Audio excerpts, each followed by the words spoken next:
Welcome back to Woundcasters by Wound Care Today. I am your host, Felix Boecker, and today we're tackling yet another powerful leadership principle from The Wisdom of the Bullfrog by Admiral William McRaven.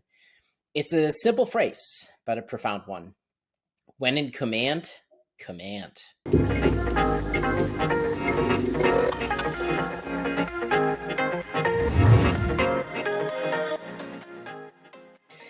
Admiral McRaven, who you might remember from his famous Make Your Bet commencement address at the University of Texas in 2014, explains that a leader's job is not just to be present, but to be decisive.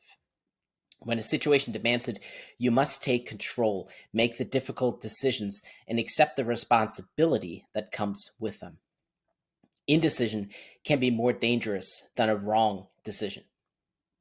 In chronic wound care, this principle is more relevant than ever. Our patients are often in complex, high-stakes situations. A failure to command can lead to stalled progress, infections, and devastating outcomes such as loss of life or limb. So today, we're going to explore what it means to truly command in our practice with our patients, our staff, and the broader healthcare system. Let's start out by what it means to be in command with patients. As the wound care specialist, you are the final authority on a patient's treatment plan.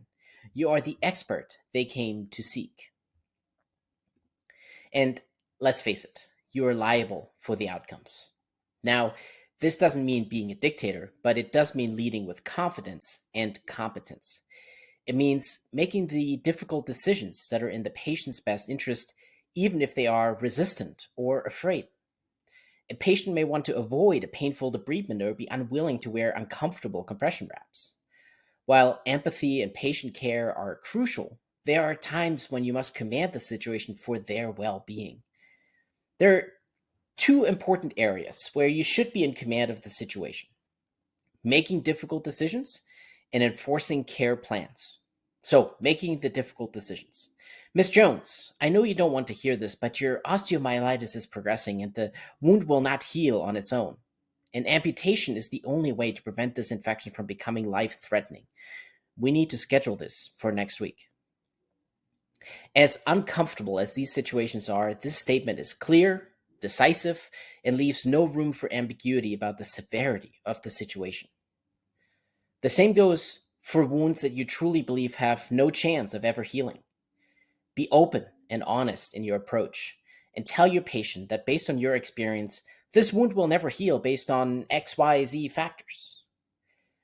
These are by no means easy conversations, but you are in charge of the medical care provided to your patient. However, if your goals don't align with your patient's values, then your plan will have no chance of ever succeeding.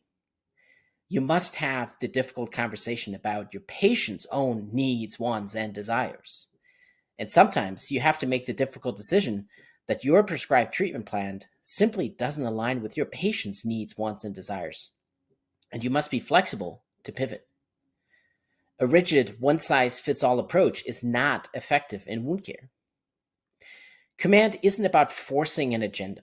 It's about making the best decision for the patient given their unique circumstances. This means being decisive enough and have the flexibility and courage to change course. You might have a patient whose ideal treatment plan involves daily dressing changes, but they live alone and have limited dexterity. A command to them to adhere to your rigid plan will likely lead to failure and loss of trust. Instead, a leader commands a pivot. For example, a conversation might go like this: Mr. Smith, I hear you. The daily dressing changes are too much for you to manage on your own. My original plan won't work in your home environment, so let's pivot. We're going to use a different, long-wear dressing that only needs to be changed twice a week by the home health nurse. This is a compromise, but I am willing to give it a shot given your circumstances. This approach demonstrates that you're in command of the situation, but your command is to lead towards a realistic, compassionate solution. It acknowledges the patient's reality, builds trust, and ultimately increases the chances of a successful outcome. What about enforcing the care plan? I hear your frustration with the compression wraps, Mr. Smith, but without them, the venous pressure in your leg will continue to prevent this ulcer from healing. We can try a different type of bandage for your comfort, but we cannot stop the therapy. It is non-negotiable for us to move forward. This example shows that you can be compassionate while still holding firm to the essential components of the treatment plan. It's a non-negotiable command that is paired with a flexible solution. This approach requires some finesse and expertise because ultimately, you want the patient to want the treatment plan you are prescribing. The decision to move forward with a desired form of treatment has to be aligned with their values. Patients are people with their own needs, wants, and desires. If a patient truly desires a wound to heal, then they must be agreeable to your prescribed plan. If your prescribed treatment plan doesn't align with their values, then you must reevaluate the patient's goals of treatment with them, together. Perhaps you're the only one whose goal is to heal the wound. Maybe they don't want the wound to heal, or they have different priorities, like attending their daughter's graduation next month. As the medical professional, it is your responsibility to figure this out together with the patient, so their needs, wants, and desires are aligned with your own goals of healing the wound. What about commanding your staff? Your team in the clinic, the nurses, medical assistants, and support staff are your hands, eyes, and ears. As a leader, you must command your team to ensure they are working together efficiently and effectively. Being a leader is not just about making a decision. It's about modeling what good leadership looks like. Great leaders create a culture where the entire team can thrive and learn. This involves leading by example, resolving conflicts, and having difficult conversations. As a leader, you must be able to resolve disagreements. Disagreements among staff can derail a patient's care. It is your job to step in, listen to all sides, and make a clear decision based on evidence and best practices. A conversation might go, I appreciate both of your perspectives on which dressing to use. I've listened to your points. However, for a wound with this level of exudate, the evidence-based protocols call for a foam dressing. So we will be using that, and I'll be in the room for the application. Let's work through this together to ensure we're all on the same page. When you step in to resolve a disagreement, you're doing more than just picking a side. By listening to all perspectives, you're showing respect for your staff's professional judgment. You're not just giving an order. You're explaining your rationale based on evidence-based protocols. This teaches your team to think critically and rely on best practices, not just on personal preference. The phrase, I'll be in the room for the application, is a powerful act of leadership. It signals that you're a working member of the team and not just a manager. You're leading from the front, willing to get your hands dirty, and committed to ensuring your team has the skills they need to succeed. As a leader, you must also be able to conduct difficult conversations. Command means taking ownership of mistakes and addressing issues heads on. I need to talk to you about the wound measurement from last week. The documentation was incomplete, and that impacts our ability to accurately track progress. I am responsible for our team's performance, so let's review the protocol together to make sure we're on the same page moving forward. Taking ownership of mistakes and addressing them directly is a hallmark of a great leader. In this example, you're not placing blame on an individual, but rather on the process or lack thereof. By saying, I am responsible for our team's performance, you're creating a safe, non-punitive environment for learning. This promotes a culture of accountability without fear. Furthermore, by suggesting let's review the protocol together, you're offering to mentor and coach your staff. You're showing that you're invested in their professional development. This builds trust and reinforces the idea that you are a resource, not just a supervisor. You're commanding a change in behavior through collaboration, not condemnation. And let's talk about leading from the front. What does that mean in a chronic wound care practice? It's more than just giving orders from your desk. It's about being in the trenches with your team and your patients. It's not enough to just tell your staff how to do something. you need to show them. This means getting your hands dirty, being in the room to demonstrate a difficult debridement, applying a new type of compression wrap for the first time, or physically helping a patient with mobility challenges to get onto the exam table. By actively participating in these tasks, you show your team that you respect their work and are a working member of the team and not just a manager. This builds immense trust and respect. You are setting the standard of care through your actions, not just your words. Now, how do you command care across the care continuum? Commanding care across the continuum is about being the definitive voice for your specialty. It requires clear, decisive action and communication with the patient's entire care team, including other physicians and their staff. This isn't about being an arrogant know-it-all. It's about having the confidence to lead based on your expertise and a commitment to the patient's best interests. How can you be a leader with referring specialists? When you receive a referral, you are taking command of the patient's wound care. This means providing a clear, evidence-based plan and not being swayed by unproven treatments or conflicting opinions that are already in place. So what do you do when another physician calls and suggests a topical treatment that you know is ineffective for the wound type that you're seeing? Instead of just saying no, you take command of the conversation by presenting a clear, authoritative alternative.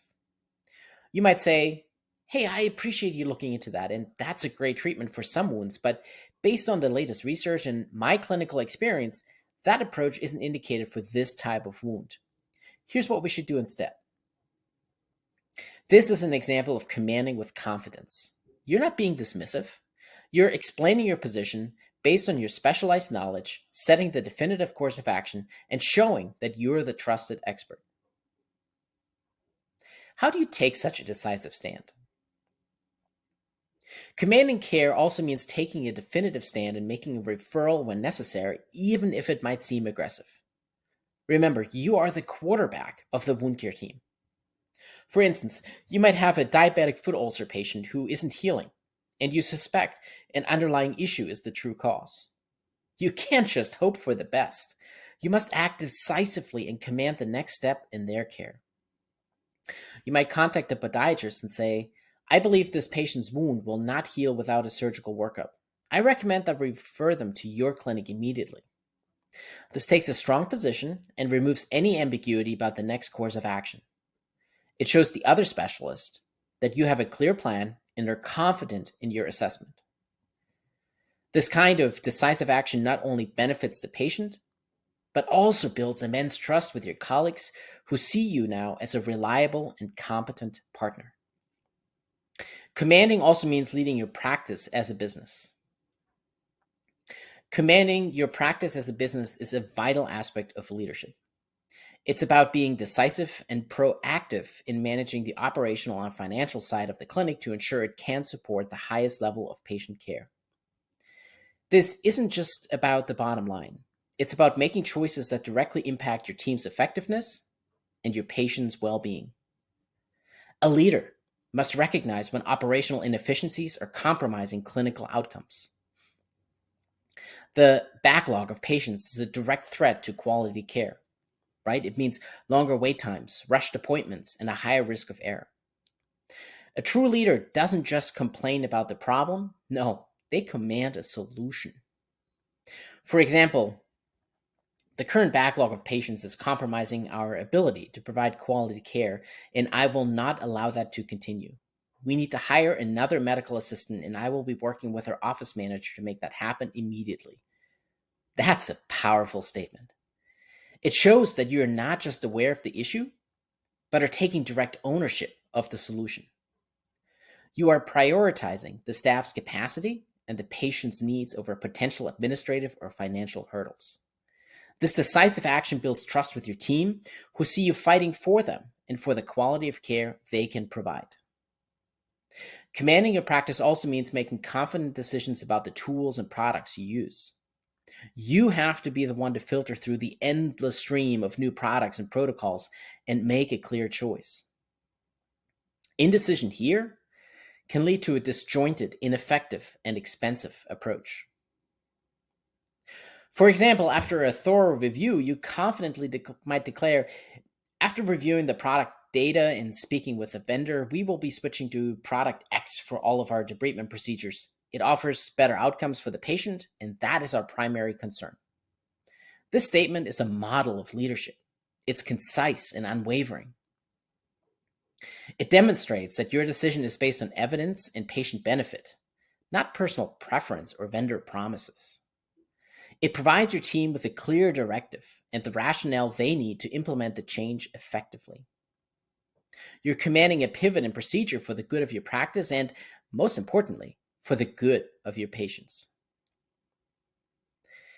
In the end, when in command is a principle of decisive action, clear communication, and taking ownership. It's about leading with confidence for the good of the patient and the practice. There will be times when you need to be the one to step up, make the tough call, and guide the team to a successful outcome. And that is the essence of leadership in chronic wound care. And with all that, thank you again for joining me on Woundcasters by Wound Care today. If there are any particular topics you want to hear about or guests you would like to see on the show, reach out and contact us. If you're listening to this on a podcast app, be sure to subscribe and leave us a 5-star review so others can find this content more easily. And if you like this particular episode, why not share it with a friend? As always, be sure to tune in next time as we explore yet another vital aspect of the challenging and rewarding field of chronic wound care. Ciao.